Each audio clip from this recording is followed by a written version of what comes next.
Accusations of voter suppression dominated Georgia's governor debate Tuesday. Republican candidate and current Georgia Secretary of State Brian Kemp is accused of blocking about 53,000 voter applications, most of which are from minorities. Those votes could be crucial for Democratic candidate Stacey Abrams, who's looking to be the first female black governor in U.S. history. The two candidates are neck and neck in the polls. For more on this, the Economist's Washington correspondent Jon Fasman joins me now on set. He's been following this issue closely. Jon, a pleasure to have you with us here. So, let's break this down exactly. Why is voter suppression such a big issue in this election? Well, the bet that Stacey Abrams has made, the theory of the electorate that she's using, is a similar one to the one that Andrew Gillum is using in Florida. And that is, for the last couple of cycles, Georgia Democrats have nominated fairly unthreatening, somewhat dull candidates designed to appeal to the theoretical swing voter in the middle. That hasn't worked.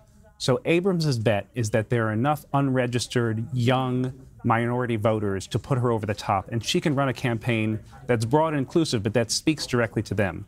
So the threat from Kemp is that he is putting these ballot applications on hold, 53,000 of them, most of them non-white. Those are her voters. That's what she thinks, and that's why she's worried. And number one, do we know who these voters are exactly? And number two, what's the rationale for putting them on hold? The rationale for putting them on hold is that Georgia uses what's called an exact match policy, which means that if anything is amiss on your ballot application, if anything differs from what the state has on file, a hyphen, an accent, if you file with a nickname, then the application is then put on hold. And who makes that determination? Every single registrar who is reading the ballots, who have no training, according to the suit filed against them, in handwriting verification, if they feel it doesn't match, then it's put on hold. And do we know whether these people may have political affiliations? We don't. I mean, they can go to the polls and they can vote, but their vote will be considered provisional until they go back and prove that they are who they say they are. In terms of the people making the determinations on these voter registrations, do we know whether these people have political affiliations? I can't say for sure, but I know that if I were covering this event, if we were covering this event in another country, and we said that the overseer of the election is also a candidate, and his office is doing what it can to keep people who probably will vote for his opponent from voting, we would cover it we would condemn that in no uncertain terms. Right. And now this is not the first time that this issue has come up with Brian Kemp. Right. It came up in 2016. What was the issue there? Right. The issue there was the exact same issue. In that case, it was the policy that his office followed, the exact match policy, which resulted in lots and lots of non-white voters being their absentee ballot applications being rejected. In that case, a coalition of civil rights groups sued him. He agreed to stop using the policy, and then a year later, Georgia codified that policy into law and extended the period for rectification, but codified that policy into law. So we've been here before. And is all of this common policy around the country? The only reason we're hearing about it is this is a particularly tight race in Georgia, or is this happening everywhere? Well, actually, other states have considered using the exact match policy and have rejected it. I think Florida, Wisconsin, a couple of others, because it proved too burdensome to voters. Now, on Tuesday, as we said, the governor's race had its first debate. Both candidates addressed this issue. Let's listen to what they had to say about it. In a recent video, you called on illegals to vote for you in this election. I was actually shocked. I had to watch that video twice. It clearly shows that you were asking for undocumented and documented folks to be part of your winning strategy. So my question is, why are you encouraging people to break the law for you in this election? Mr. Kemp, you are very aware that I know the laws of Georgia when it comes to voting. In fact, I am one of the foremost experts in the state on expansion of voting rights.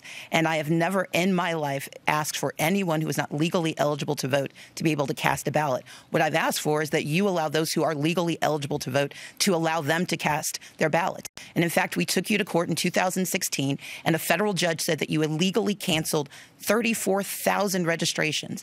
You used the exact same system, the exact match system that is under dispute right now. So, Jon, how substantiated are the claims on both sides here?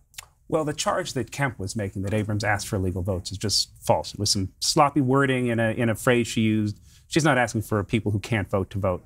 The charge that Stacey Abrams made at Brian Kemp, that he is trying to keep her voters from voting, I mean, the judge found enough reason to suspend that policy today, or yesterday, rather. So does this all come down to demographics? If every single person in Georgia votes, does this mean that Brian Kemp would not win? That's what he's afraid of, and he actually said as much. There was leaked audio of him saying that Democrats are trying to register minority voters, and if they do that, they can win in November. I mean, it would seem that the obvious answer would be he could compete for those voters, but he's chosen another path. He's chosen to not even reach out to them. Not even reach out. So are there fairer ways of running? I mean, do voter ID laws work in any circumstance? Well, do they work? It depends on what you're trying to do. I think there is no firm evidence that they depress turnout. They certainly make voting harder. And because they make voting harder, I think in states where they exist, there's much more of a push to get people to follow the law and get them to the polls. It's more burdensome on individual voters, certainly. So do you think that there is a very strong case to be made here that this is voter suppression at play? It's not just me who thinks that. The judge thinks that. The judge threw out the policy. And so all of those people whose registrations were suspended will be allowed to vote? They will be allowed to vote, and the Secretary of State's office will have to make an effort to reach out to them and give them a chance to rectify any discrepancy. All right. So is there anything else ongoing then in terms of voter suppression in Georgia? Are there any other groups that are waiting to hear whether they can vote? This was the big case. This was the big case. Okay. Yeah. So may the best person win, right? Here we go. All right. Jon, thank you so much for coming to see us today. Great to be here.